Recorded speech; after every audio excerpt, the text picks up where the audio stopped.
வணக்கம். இன்றைய செய்திகளை விரிவாக பார்ப்பதற்கு முன்பாக முதலில் தலைப்புச் செய்திகள். 2.5 லட்சம் ரூபாய் வரை நகைக்கடன் வாங்குவோருக்கு புதிய விதிகளில் தளர்வு. நகையின் மதிப்பில் 85% வரை கடன் வழங்க ரிசர்வ் வங்கி அனுமதி.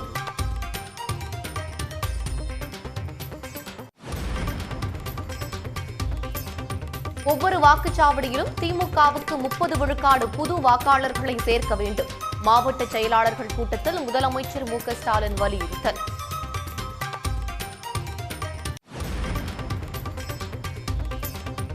மராட்டிய தேர்தலில் மோசடி செய்து பாஜக வெற்றி பெற்றதாக ராகுல் காந்தி பரபரப்பு குற்றச்சாட்டு. பீகார் சட்டமன்ற தேர்தலிலும் முறைகேடு நடக்கலாம் எனவும் எச்சரிக்கை.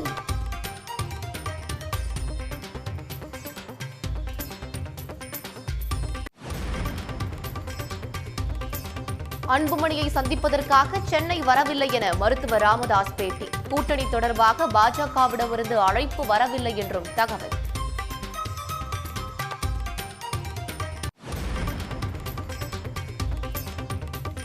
அதிமுக தங்கள் கூட்டணிக்கு வருவது மகிழ்ச்சி என்று டிடிவி தினகரன் கருத்து. மதுரை வரும் அமித்ஷாவை சந்திக்க இதுவரை நேரம் கேட்கவில்லை என்றும் பேட்டி. முயற்சிக்கிற அரசியல்ல எதுக்குமே முற்றுப்புள்ளி கிடையாது. இன்றைக்கு அதிமுகங்கிற அம்மாவுடைய கட்சி எங்க கூட்டணியில மீண்டும் வந்திருக்காங்க. அது எங்களுக்கு மகிழ்ச்சி.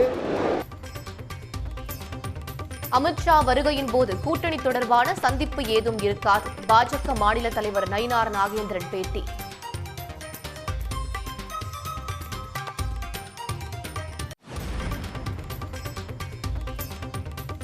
ஆபரண தங்கம் விலை சவரனுக்கு ஒரே நாளில் 1200 ரூபாய் குறைந்தது.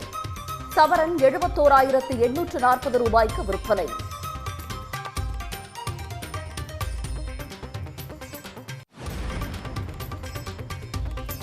சேலத்திலிருந்து சென்னைக்கு நாளை விமான கட்டணம் 12,600 ரூபாயாக அதிகரிப்பு. மதுரையிலிருந்து சென்னைக்கு 18,000 ரூபாய்க்கு மேல் கட்டணம் உயர்த்தப்பட்டதால் பயணிகள் அதிர்ச்சி. உடுமலை அமராவதி அணையிலிருந்து குறுவை நெல் சாகுபடிக்காக தண்ணீர் திறப்பு. அக்டோபர் 10ஆம் தேதி வரை 135 நாட்களுக்கு 2073 மில்லியன் கன அடி நீர் திறக்க உத்தரவு.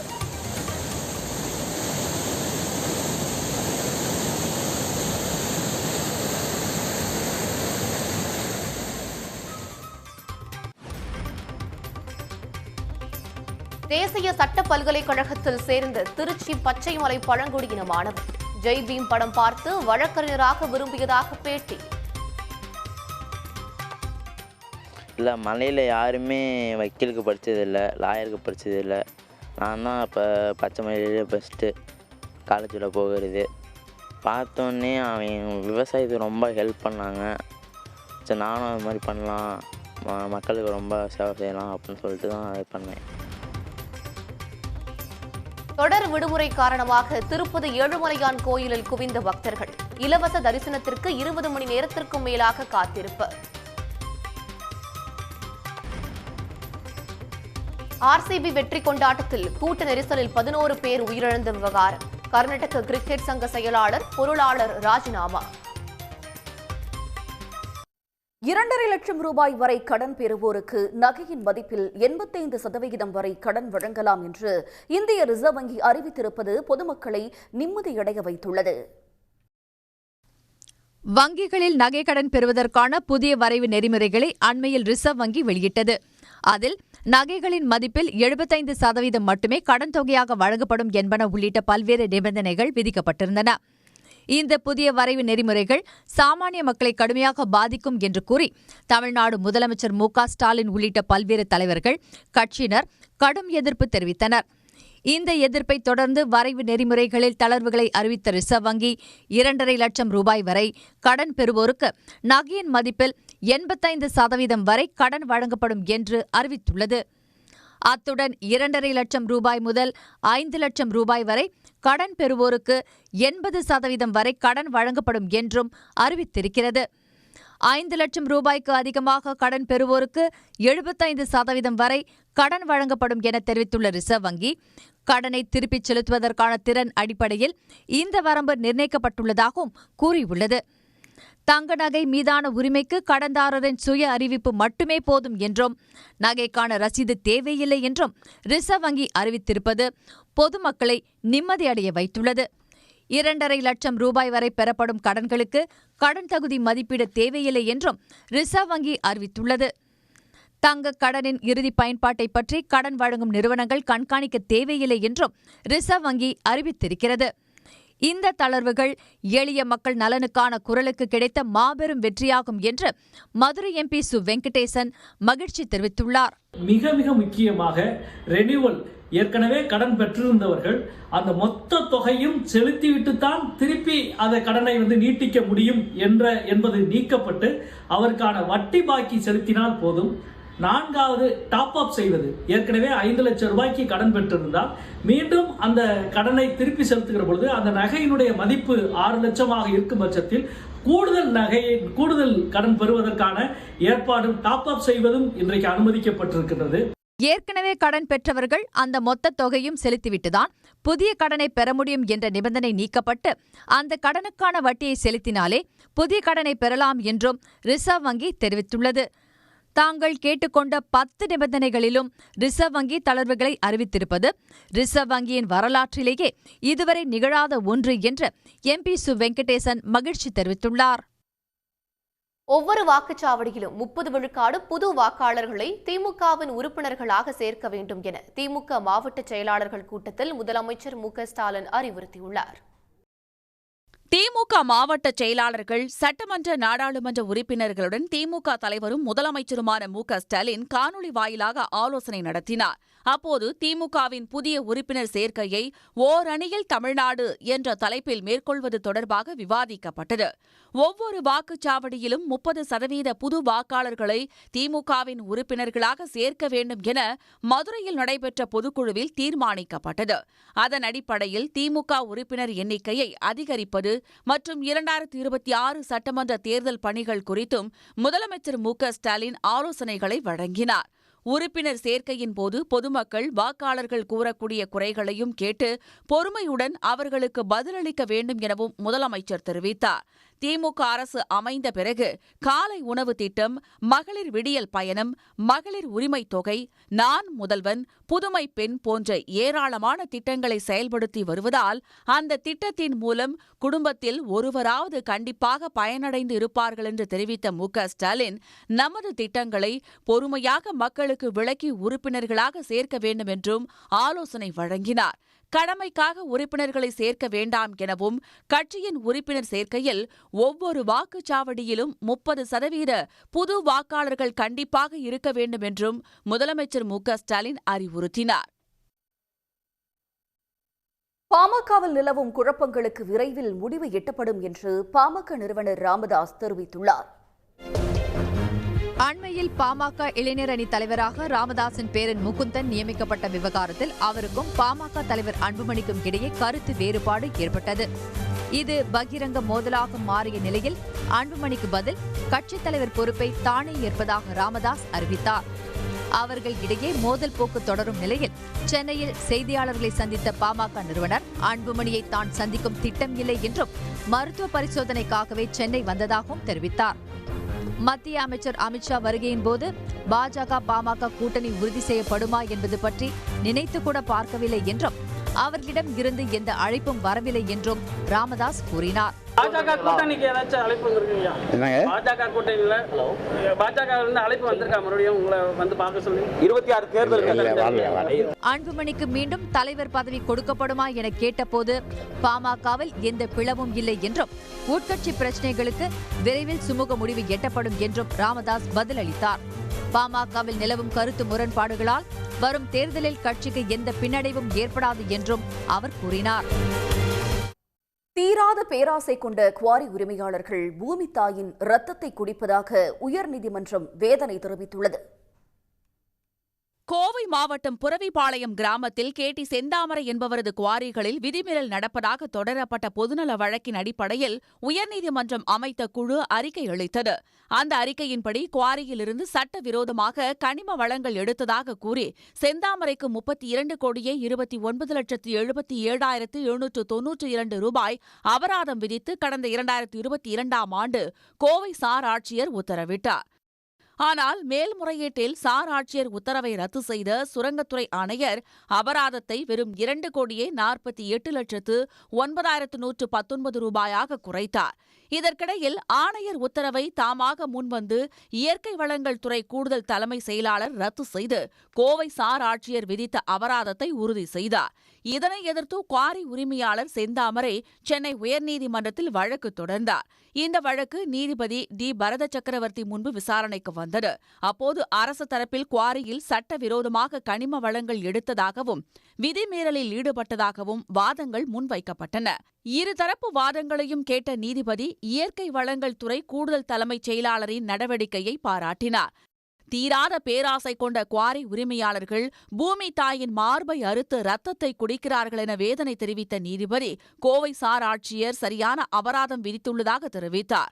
மேலும் இந்த குவாரி மோசடியில் கள அதிகாரிகள் முதல் உயர் அதிகாரிகள் வரை லஞ்ச ஒழிப்பு காவல்துறை மூலம் அரசு விசாரித்து குற்றவியல் சட்டப்பிரிவுகளின் கீழ் நடவடிக்கை எடுக்க வேண்டும் என்றும் உத்தரவிட்டார்.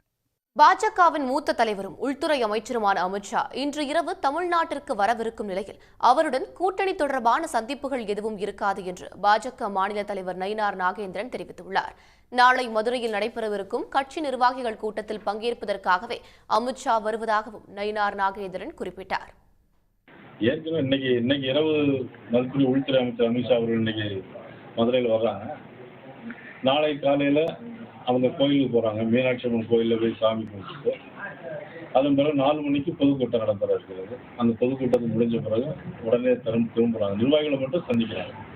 அனைத்து கடவுள்களையும் பாஜகவினர் சமமாக பாவித்தால் குஜராத், உத்தரப்பிரதேசம், மத்திய பிரதேசத்தில் முருகர் மாநாடு நடத்தலாமே என்று காங்கிரஸ் கட்சியின் மாநில தலைவர் செல்வ பெருந்தகை கேள்வி எழுப்பியுள்ளார். அதே நேரத்தில் தேவைப்பட்டால் முருகர் மாநாட்டை இந்தியாவில் எங்கு வேண்டுமானாலும் நடத்துவோம், இப்போதைக்கு மதுரையில் நடத்துகிறோம் என்று ஒன்றிய இணையமைச்சர் எல் முருகன் அவருக்கு பதிலளித்துள்ளார். மக்கள் இன்னைக்கு அச்சத்தோட பதட்டத்தோட வச்சுக்கணும்னு RSS பிஜேபியும் விரும்புது. அதுக்காக தான் இந்த முருகர் மாநாடு எல்லாம் நடத்துறாங்க. எதுக்காக, என்ன தேவை இருக்கு? ஏற்கனவே மாண்புமிகு அறநிலையத்துறை அமைச்சர் மாண்புமிகு சேகர் பாபு முருகர் மாநாடை பழனியில் நடத்தினார்.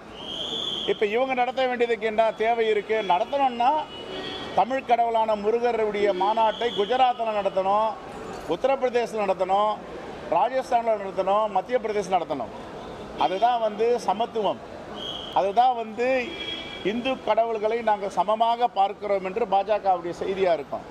ஆனால் அரசியல் செஞ்சு மக்களை எப்பவுமே அச்சத்தில் வச்சிருக்கிறது, பதட்டத்தில் வச்சிருக்கிறது பாஜக.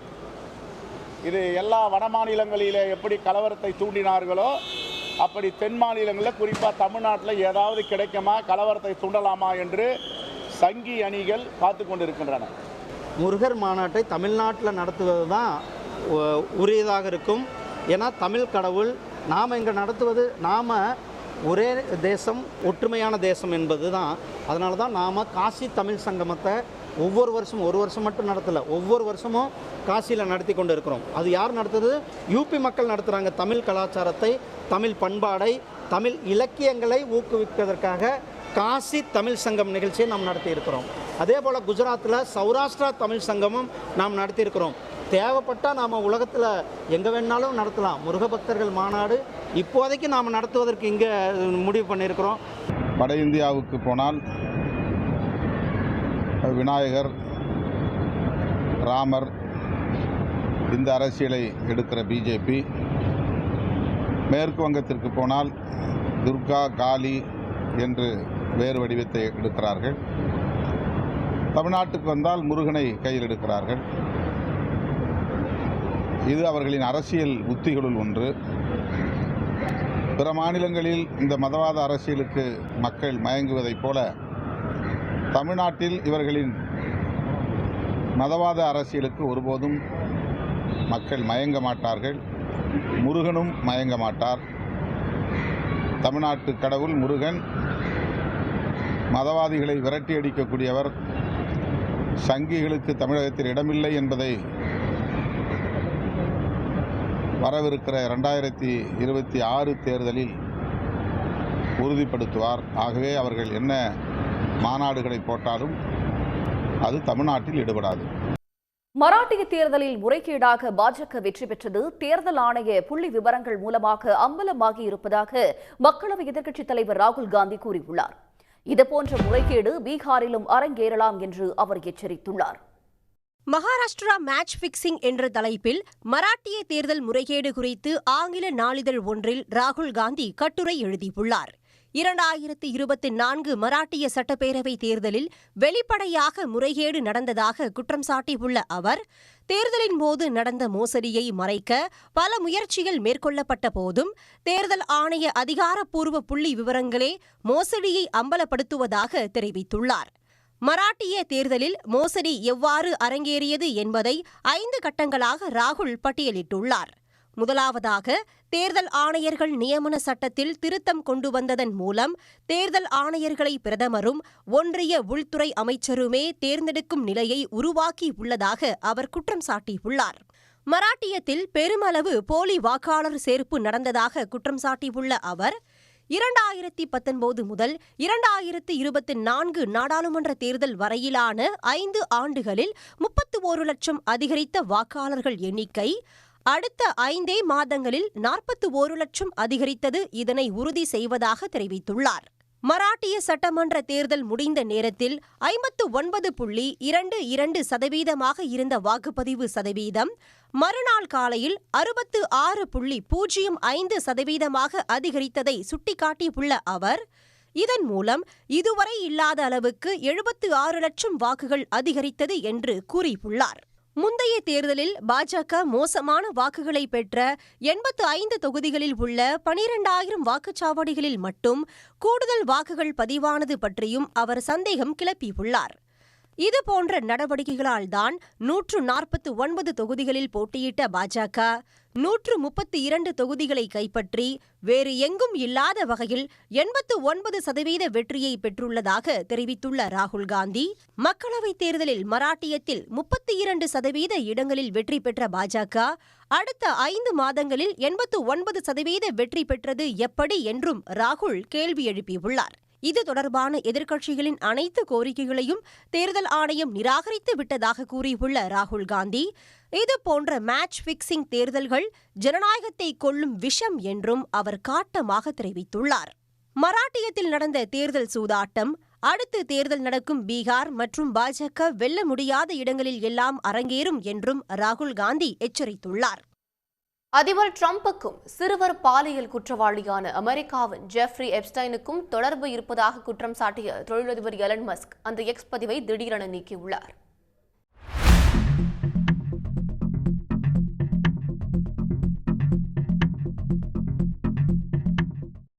அதிபர் தேர்தலுக்கு முன்பு இணைந்த கைகள் போன்று தொடங்கிய ட்ரம்ப் தொழிலதிபர் எலான் மஸ்க் நட்பில் தற்போது விரிசல் விழுந்துள்ளது. ட்ரம்ப் அதிபரான பிறகு திறன் மேம்பாட்டுத் துறையின் தலைவராக நியமிக்கப்பட்ட எலான் மஸ்க் அந்நாட்டு மக்களின் கடும் எதிர்ப்பால் அந்த பதவியிலிருந்து அண்மையில் விலகினார். அதைத் தொடர்ந்து ட்ரம்பும் எலான் மஸ்கும் பரஸ்பரம் குற்றச்சாட்டுகளை அடுக்கி வருகின்றனர். ட்ரம்ப் அறிமுகப்படுத்தியுள்ள வரி மற்றும் செலவு குறைப்பு மசோதா மிகவும் அருவருப்பானது என்று எலான் மஸ்க் காட்டமாக விமர்சனம் செய்தார். இதற்கு பதிலளித்த ட்ரம்ப், மஸ்குக்கு புத்தி பேதலித்துவிட்டது என்று குறிப்பிட்டார். இந்த சூழலில் அமெரிக்காவில் சிறுவர் சிறுமியரை கொண்டு பாலியல் குற்றங்களில் ஈடுபட்ட நபரான ஜெஃப்ரி எப்ஸ்டைனுக்கும் ட்ரம்புக்கும் தொடர்பு இருப்பதாக எலான் மஸ்க் குற்றம் சாட்டியது பேசுபொருளாகியுள்ளது. சிறுவர் பாலியல் குற்றவாளியான ஜெஃப்ரி எப்ஸ்டைனுடன் தொடர்பில் இருந்த முக்கிய நபர்களின் பெயர்களை சில மாதங்களுக்கு முன்பு வெளியிட்ட அமெரிக்க புலனாய்வுத்துறை அதில் சில கோப்புகளை ரகசியமாக சீலிட்டு வைத்துள்ளது. அந்த ரகசிய கோப்புகளில் அதிபர் ட்ரம்ப் பெயர் இருப்பதாலேயே அது வெளியிடப்படவில்லை என்று எலான் மஸ்க் குற்றம் சாட்டியிருந்தார். இந்த எக்ஸ் பதிவை எலான் மஸ்க் நீக்கியிருப்பது இருவரும் சமரசம் செய்து கொள்ள முயற்சியா என்ற கேள்வியை எழுப்பியுள்ளது. மறுபுறத்தில் ட்ரம்புக்கு போட்டியாக தி அமெரிக்கன் பார்ட்டி என்ற பெயரில் புதிய அரசியல் கட்சி தொடங்க எலான் மஸ்க் முடிவு செய்துள்ளதாகவும் செய்திகள் வெளியாகியுள்ளன. அண்மை செய்திகளுக்கு தொடர்ந்து இணைந்திருங்கள் சன் நியூஸ் தொலைக்காட்சியுடன். உடனுக்குடன் செய்திகளை தெரிந்து கொள்ள சன் நியூஸ் பெல் ஐகானை கிளிக் பண்ணுங்க.